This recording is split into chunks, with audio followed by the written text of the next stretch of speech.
Good day, students. So today we are discussing one of the basic topic of 9th CBSE, that is motion.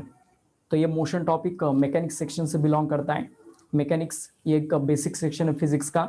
अगर आप mechanics का study करना चाहते हो तो सबसे पहला ही चैप्टर हमें स्टडी करना पड़ता है जिसका नाम होता है मोशन, जो हम आज स्टार्ट कर रहे हैं।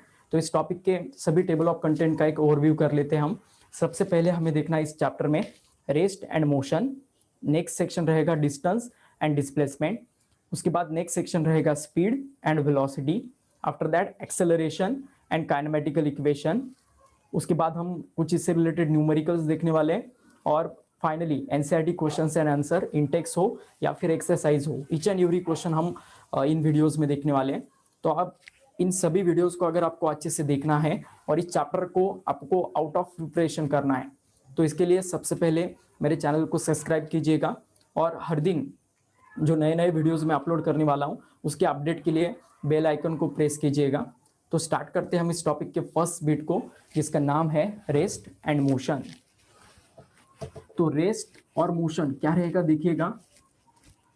जब कोई ऑब्जेक्ट अपना पोजीशन चेंज करता है तो हम कहते हैं कि वो ऑब्जेक्ट मोशन में है, और कोई ऑब्जेक्ट अपना अगर पोजीशन चेंज नहीं करता है तो हम कहते हैं कि वो रेस्ट में है। ओके, जैसे देखो अब ये पेन है, हम कह सकते हैं कि ये पेन बोर्ड के विथ रिस्पेक्ट टू अभी रेस्ट में है।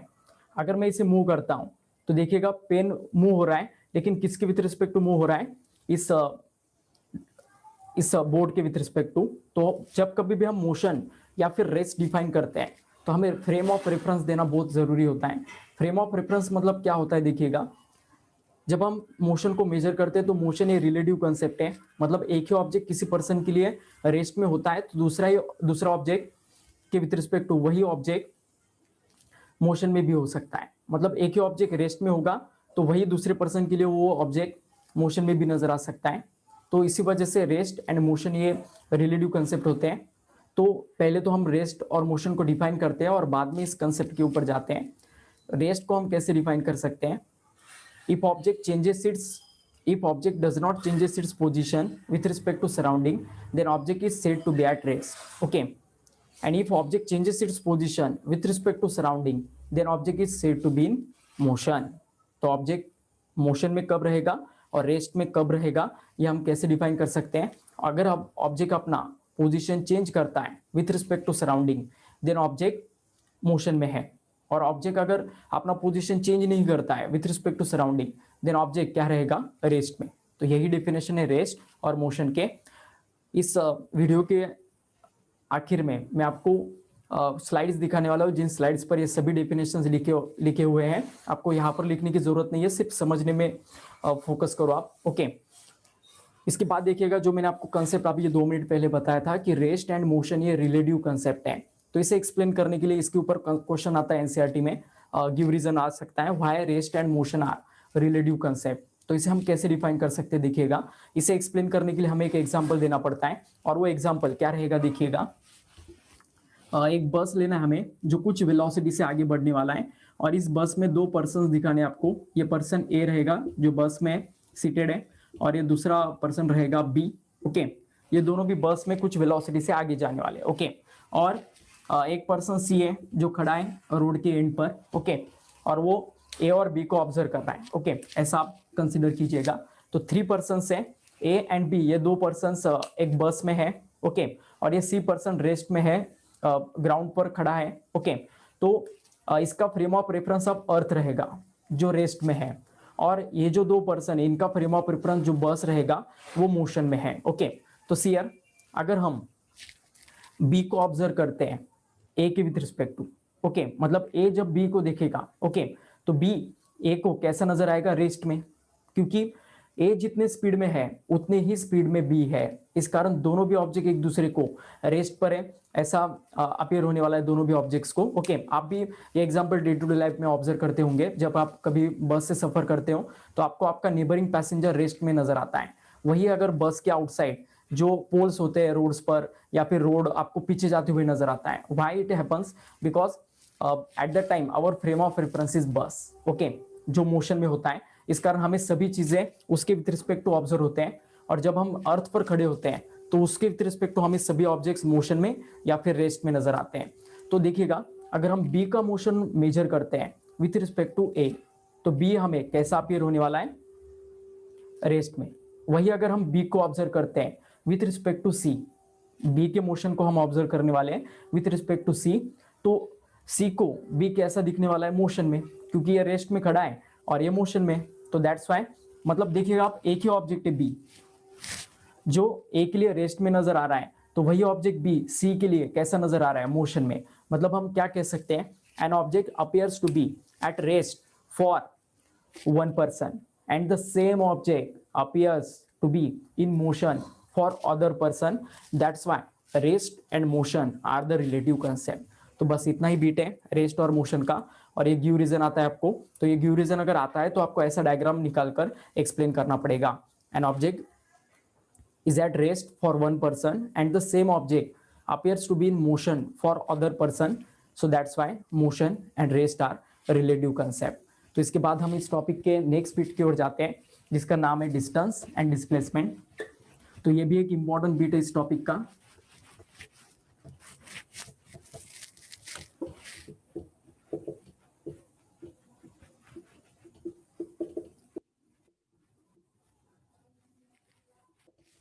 तो सियर डिस्टेंस क्या रहेगा, देखिएगा, distance means the actual path covered by an object. Object जब अपना मोशन करेगा तो उसमें जो एक्चुअल पाथ वो कवर करेगा उसे हम डिस्टेंस कहते हैं। और displacement means the shortest path between initial point and final point is called as displacement. Okay, displacement means shortest path और डिस्टेंस मीन्स एक्चुअल पाथ। तो इस वजह से आप इसे याद कर सकते हो। इसके बीच आपको डिस्टिंग्विश भी आ सकता है 2 मार्क्स के लिए। तो फर्स्ट डिस्टिंग्विश का पॉइंट क्या रहेगा, इनका definition, distance is the actual path while displacement is the shortest path between initial point and final point. Okay, तो देखिएगा आप, डिस्टेंस हो या फिर डिस्प्लेसमेंट हो, दोनों भी एक तरीके की डिस्टेंस ही है, एक तरीके का लेंथ ही है। इस कारण लेंथ का ऐसा यूनिट क्या आता है, metre. So both the quantities distance as well as displacement having the SI unit metre and CGS unit centimetre. Always remember this. Okay, तो हमें हमेशा कोई भी फिजिकल क्वांटिटी जब फिजिक्स में आता है तो उसका 2 सिस्टम्स में यूनिट निकालना पड़ता है, एसआई सिस्टम और सीजीएस सिस्टम। तो एसआई में यूनिट अगर आता है तो उसको सीजीएस में कैसे करना, और सीजीएस में आता है तो उसे एसआई में कैसे करना, इसके लिए एक चार्ट याद रखिएगा हमेशा, एसआई टू सीजीएस। तो 3 ही क्वांटिटी को हमें कन्वर्ट करना पड़ता है, length, mass and time. Okay, तो सबसे पहले देखिएगा, लेंथ को हम एसआई सिस्टम में किस में मेजर करते हैं, मीटर्स में। सीजीएस सिस्टम में वो किस में कन्वर्ट हो जाएगा, सेंटीमीटर में। लाइक दैट, मास ऐसा सिस्टम में किस में मेजर करते हैं हम, किलोग्राम्स में, और सीजीएस सिस्टम में रहेगा ग्राम। टाइम दोनों भी सिस्टम्स में सेकंड्स में मेजर किया जाता है। ऐसा है, मतलब स्टैंडर्ड इंटरनेशनल सिस्टम होता है जो सभी नेशंस फॉलो करते हैं। और सीजीएस मतलब एक लेस एक्यूरेट सिस्टम है जिसे गॉसियन सिस्टम भी कहा जाता है। ये फ्रांस ने डेवलप किया हुआ सिस्टम है। इसका फुल फॉर्म है centimetre gram second system. Okay, तो हमेशा हमें फिजिक्स में 9 सीबीएसई के फिजिक्स में आपको ये तीनों ही कन्वर्जेंस आते हैं। लेंथ एसआई का, लेंथ एसआई में मीटर में मेजर किया जाता है जो सीजीएस में सेंटीमीटर में कन्वर्ट हो जाता है। और मास किलोग्राम में रहेगा ऐसा सिस्टम में, जो सीजीएस सिस्टम में ग्राम्स में कन्वर्ट हो जाता है। और टाइम दोनों भी सिस्टम्स में सेकंड में रहेगा। ओके, सो हमेशा ये चार्ट आप ये आपके नोटबुक में आप बना के रखिएगा, नोटबुक के पीछे या फिर स्टार्टिंग में। ये आपको हमेशा लगने वाला है जब कभी भी आप फिजिक्स को स्टडी करोगे तो एट दैट टाइम। इसके बाद देखिएगा आप, डिस्टेंस सिर्फ मैग्नीट्यूड पर डिपेंडेंट रहने वाला क्वांटिटी है। इस कारण डिस्टेंस को हम स्केलर क्वांटिटी कहते हैं। जो क्वांटिटी सिर्फ मैग्नीट्यूड पर डिपेंड होते हैं, उसके वैल्यू पर डिपेंड होते हैं, ऐसे क्वांटिटीज को स्केलर क्वांटिटीज कहा जाता है। So distance is a scalar quantity. While displacement अगर हम देखते हैं तो डिस्प्लेसमेंट मैग्नीट्यूड पर भी डिपेंड होता है और डायरेक्शन पर भी डिपेंडेंट होता है। Okay, so that's why displacement is a vector quantity. तो ये भी एक डिस्टिंग्विश का पॉइंट है डिस्टेंस और डिस्प्लेसमेंट का। Distance is the scalar quantity while displacement is a vector quantity. Okay, तो ये कुछ बीट रहेगा डिस्टेंस और डिस्प्लेसमेंट का। तो इसके ऊपर हम कुछ क्वेश्चन आंसर्स लेते हैं। अब मैं स्क्रीन शेयर करता हूं जिसमें आपको पूरा डिस्टेंस और डिस्प्लेसमेंट का बीट नजर आएगा।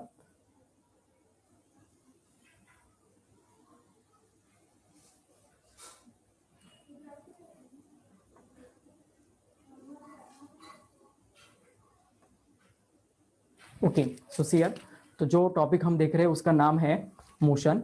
इस मोशन में जो टेबल ऑफ कंटेंट मैंने आपको बताए थे वो यहाँ पर लिखे हैं। इसके बाद सबसे पहला बीट है रेस्ट एंड मोशन। तो अगर आपको ये बीट्स लिखने हैं तो इसका स्क्रीनशॉट आप ले सकते हो। रेस्ट का डेफिनेशन रहेगा, a body is said to be at rest if it does not changes its position with respect to a fix point taken as a reference point in its surrounding with the passage of time. या फिर अगर आपको ये hard लगता है तो आप simple language में कह सकते हो, a body is said to be at rest if it does not changes its position with respect to surrounding. बस इतना कहा तो भी चलेगा। नेक्स्ट है मोशन का definition, a body is said to be in motion if it changes its position with respect to a fix point, जिसे हम रेफरेंस फ्रेम ऑफ रेफरेंस कहते हैं, या फिर जस्ट सराउंडिंग कहा तो भी चलेगा, with respect to a fix point in its surrounding with a passage of time. इसके बाद जो मैंने बीट आपको पढ़ाया था, बताया था, an object can be in motion in relation to one object while it can be at rest in relation to another object at the same instant of time. So motion is a relative concept. इसे underline कीजिएगा और बहुत important beat रहेगा ये। इसके बाद next distance and displacement, जो मैंने अभी आपको बताया, the actual length of path travelled by a moving body in a given interval of time is called distance और पाथ लेंथ। ये दोनों भी नाम है डिस्टेंस के। Distance is a scalar quantity, it's value is always positive, ऐसा unit आएगा metre, CGS unit आएगा centimetre. While the displacement is the shortest path between initial point and final point is called displacement. Displacement is a vector quantity. Displacement may be positive, negative और zero. Displacement ये vector quantity होने के कारण वो positive भी हो सकता है, निगेटिव भी हो सकता है और जीरो भी हो सकता है। इसका ऐसा यूनिट मीटर आएगा और CGS यूनिट सेंटीमीटर। तो मुझे आप इस क्वेश्चन का आंसर दीजिएगा बच्चों। एक ऑब्जेक्ट है जो A to B ट्रेवल कर रहा है और 4 किलोमीटर डिस्टेंस कवर करने वाला है। ओके, अब वो ऑब्जेक्ट B to C जा रहा है और 3 किलोमीटर डिस्टेंस कवर कर रहा है। तो मुझे इस क्वेश्चन में आपको फाइंड आउट करके बताना है कि डिस्टेंस क्या रहेगा और डिस्प्लेसमेंट क्या रहेगा। Find the distance and displacement in this question. तो अच्छे से डेफिनेशन को आपने अगर लर्न किया है या आपको अगर समझ में आ गया है, तो डिस्टेंस मतलब क्या होता है, एक्चुअल पाथ, और डिस्प्लेसमेंट मतलब क्या होता है, शॉर्टेस्ट पाथ। तो डायग्राम में अच्छे से ऑब्जर्व कीजिएगा, डायग्राम में अच्छे से ऑब्जर्व कीजिएगा। ऑब्जेक्ट पहले ए पर था, बाद में वो बी पर गया, ओके, और 4 किलोमीटर डिस्टेंस उसने कवर किया। एट द सेम टाइम वो बी टू सी चला गया और 3 किलोमीटर डिस्टेंस कवर किया। ओके, तो एक्चुअल पाथ उसने कितना कवर किया, ए टू बी जाते वक्त 4 किलोमीटर और बी टू सी जाते वक्त 3 किलोमीटर। तो 4 + 3 कितना आंसर आ जाएगा, 7 किलोमीटर। तो ये रहेगा distance in this condition. Okay, और इसके बाद अब हमें डिस्प्लेसमेंट का वैल्यू निकालना है। सो सियर, तो डिस्प्लेसमेंट निकालते वक्त हमें सिर्फ यही देखना पड़ता है कि ऑब्जेक्ट इनिशियली कहाँ पर था और फाइनली कहाँ पर था। ऑब्जेक्ट ने अपना मोशन कहाँ से स्टार्ट किया है बताओ। ऑब्जेक्ट ने अपना मोशन कहाँ से स्टार्ट किया है, ए से, और कहाँ पर एंड किया है बताओ, सी पर। तो उसका एक्चुअल डिस्प्लेसमेंट क्या रहेगा, ए टू सी रहेगा। शॉर्टेस्ट पाथ इनिशियल पॉइंट और फाइनल पॉइंट में क्या रहेगा, ए टू सी। समझ में आ रहा है यहाँ पर। ओके, ए टू सी यही एक शॉर्टेस्ट पाथ है, इसके अलावा कोई भी अगर पाथ लेते हैं हम ए टू सी जाने का तो वो लॉन्गेस्ट पाथ होगा। तो डिस्प्लेसमेंट निकालते वक्त हमें सिर्फ यही देखना पड़ता है कि ऑब्जेक्ट इनिशियली कहाँ पर था, फाइनली कहाँ पर था, और दोनों के बीच एक लाइन खींच देना, स्ट्रेट लाइन, वही हमारा डिस्प्लेसमेंट रहेगा। तो इस कंडीशन में ए इनिशियल पॉइंट था, सी फाइनल पॉइंट था। ओके, तो ये अगर आप अच्छे से ऑब्जर्व करोगे तो ए सी ये एक ट्राइंगल का हाइपोटेनियस है, it is a right angle triangle. Okay, तो राइट एंगल ट्राइंगल का हाइपोटेनियस हम बाय यूजिंग पाइथागोरस थ्योरम निकालते हैं, जो मैथमेटिक्स में आपने पढ़ाई किया होगा। तो क्या आएगा फिर हाइपोटेनियस एसी का वैल्यू, √4² + 3²। Is it okay? तो √4² + 3² मतलब ही √16 + 9 दैट इज √25। तो आंसर आ जाएगा इसका 5 किलोमीटर। तो ये रहेगा पहले क्वेश्चन का answer. Is it okay and clear to all of you? तो अभी हम जाते हैं नेक्स्ट क्वेश्चन की ओर। तो इससे हमें क्या समझ में आ गया है कि इस एग्जांपल में देखिएगा, ऑब्जर्व करिएगा, कंक्लूजन निकालिएगा कि यहाँ पर डिस्टेंस बड़ा है और डिस्प्लेसमेंट छोटा है। ओके, तो अब नेक्स्ट एग्जांपल हम लेने वाले हैं, इसमें बताओ मुझे अब डिस्टेंस कितना रहेगा और डिस्प्लेसमेंट कितना रहेगा। Tell me the answer of this question. In this example object is going from A to B and we have to find distance and displacement. और ए टू बी जाते वक्त उसने कितना पाथ कवर किया है, 7 kilometre का। Okay, तो क्या आएगा फिर इसका आंसर बताइएगा मुझे। डिस्टेंस का, डिस्टेंस एक्चुअल पाथ है और वो 7 किलोमीटर है। ओके, और इस कंडीशन में देखिएगा डिस्प्लेसमेंट भी आपको 7 किलोमीटर ही आएगा। क्यों, वो देखिएगा क्योंकि इस कंडीशन में जो शॉर्टेस्ट पाथ है वही एक्चुअल पाथ है। ओके, इस कारण डिस्टेंस जो रहेगा 7 किलोमीटर वही इस कंडीशन में डिस्प्लेसमेंट है। मतलब इस एग्जांपल में डिस्टेंस और डिस्प्लेसमेंट दोनों भी सेम है। ओके, क्योंकि ऑब्जेक्ट अगर दो ही पॉइंट्स में मोशन करता है, पिछले एग्जांपल में देखिएगा ऑब्जेक्ट ने 3 पॉइंट में मोशन किया था, ए बी और सी। ओके, तो मोशन अगर दो ही स्ट्रेट पॉइंट में हो तो at that time distance is equal to displacement रहेगा, ये हमेशा याद रखिएगा। तो इसका आंसर आएगा डिस्टेंस भी 7 किलोमीटर और डिस्प्लेसमेंट भी 7 किलोमीटर।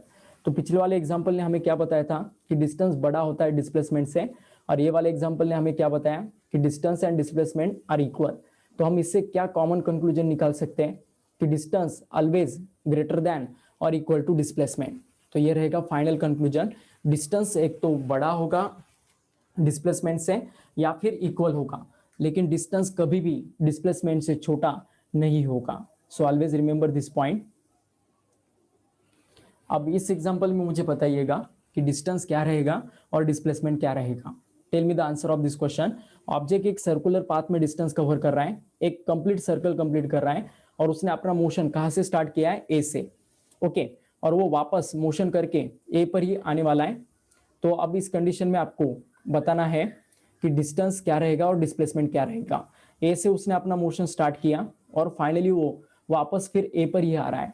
तो इस कंडीशन में आपको डिस्टेंस और डिस्प्लेसमेंट बताना है। तो बताइएगा मुझे डिस्टेंस कितना रहेगा। ओके, ऑब्जेक्ट कुछ ऐसे ट्रैवल होने वाला है, देखो यहाँ पर मैं पॉइंटर मूव कर रहा हूँ, तो ऑब्जेक्ट कुछ ऐसे ट्रैवल होने वाला है इस सर्कल पर, और ये सर्कल का क्या है बताओ मुझे। ये जो रिंग पार्ट आपको नजर आ रहा है सर्कल का, तो ये रहेगा सर्कल का सरकमफेरेंस, और सर्कल का सरकमफेरेंस कितना होता है 2πr। तो इस कंडीशन में जितना सरकमफेरेंस रहेगा उतना ही डिस्टेंस रहने वाला है, क्योंकि ऑब्जेक्ट जब ए से स्टार्ट करेगा अपना मोशन और वापस जब ए पर आ जाएगा तो एट दैट टाइम वो एक सर्कल का पूरा सरकमफेरेंस कवर करेगा, और सर्कल का सरकमफेरेंस 2πr होता है। इस कारण इस क्वेश्चन का सही आंसर रहेगा डिस्टेंस का 2πr। लेकिन इस क्वेश्चन में अगर आप देखते हो तो डिस्प्लेसमेंट 0 रहेगा। क्यों 0 रहेगा वो भी देखिएगा, क्योंकि इस कंडीशन में जो स्टार्टिंग पॉइंट है वही फाइनल पॉइंट है।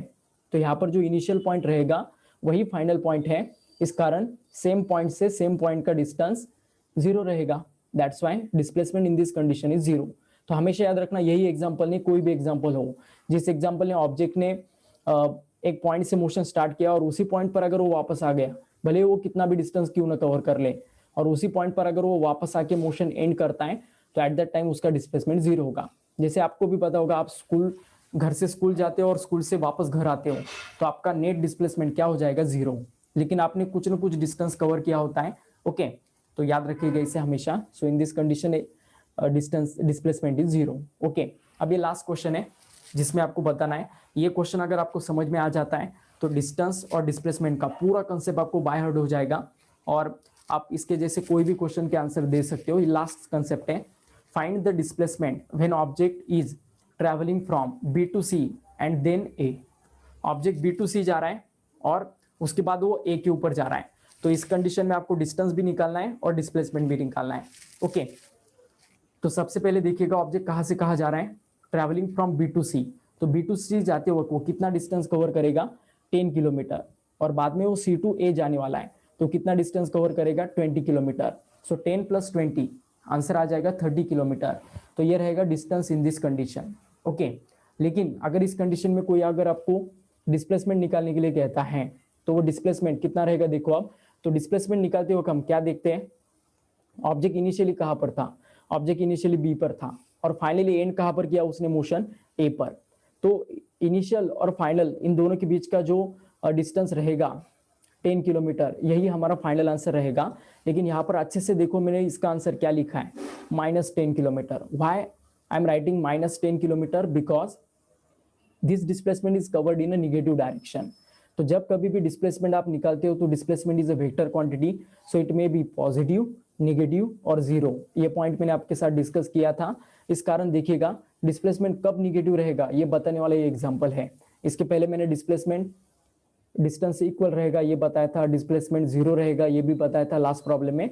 और ये प्रॉब्लम हमें क्या सिखाने वाला है कि डिस्प्लेसमेंट निगेटिव कब होता है। देखिएगा ऑब्जेक्ट का बी यहाँ पर है, ये इनिशियल पॉइंट है बी, और फाइनली वो अपना मोशन कहाँ पर एंड कर रहा है, ए पर। तो बी पॉइंट से ए पॉइंट किस डायरेक्शन की ओर है, लेफ्ट साइड। ओके, तो अकॉर्डिंग टू साइन कन्वेंशन याद रखिएगा, अगर हम लेफ्ट हैंड साइड जाते हैं तो at that time distance negative लेना पड़ता है। अगर हम ऊपर जाते हैं तो पॉजिटिव, राइट को जाते हैं तो पॉजिटिव, और नीचे जाते हैं तो निगेटिव। याद रखिएगा कोऑर्डिनेट एक्सिस के जो साइन कन्वेंशंस होते हैं वो हमें फॉलो करने पड़ते हैं डिस्प्लेसमेंट बताते हो ऐसे कंडीशंस में।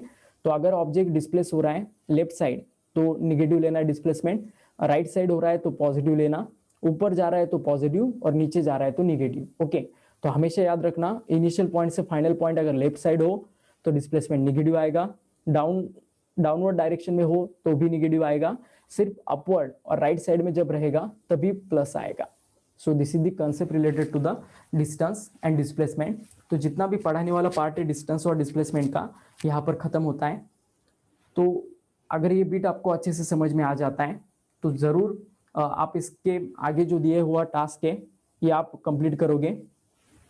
ये टास्क आपको नेक्स्ट वीडियो आने से पहले कंप्लीट करना है, और इसमें अगर कुछ भी दिक्कत आता है तो हम अगले वीडियो में उसके साथ डिस्कस करने वाले हैं। अगले वीडियो में हम इसी के ऊपर न्यूमेरिकल लेने वाले डिस्टेंस और डिस्प्लेसमेंट पर।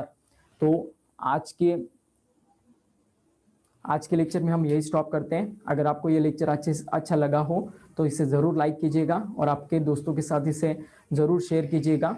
और ऐसे वीडियो अगर आपको आगे देखना है तो ज़रूर इस चैनल को सब्सक्राइब कीजिएगा। Thank you. Today we will stop here. In next lecture we will continue the rest part. तो नेक्स्ट लेक्चर आने से पहले आपको ये टास्क ज़रूर कंप्लीट करना है। Okay, just 1 minute. So before next lecture आपको जो मैंने अभी टास्क दिया था ये कंप्लीट करना है। अगर आपने इसका फोटो नहीं लिया है तो इसका फोटो लीजिएगा।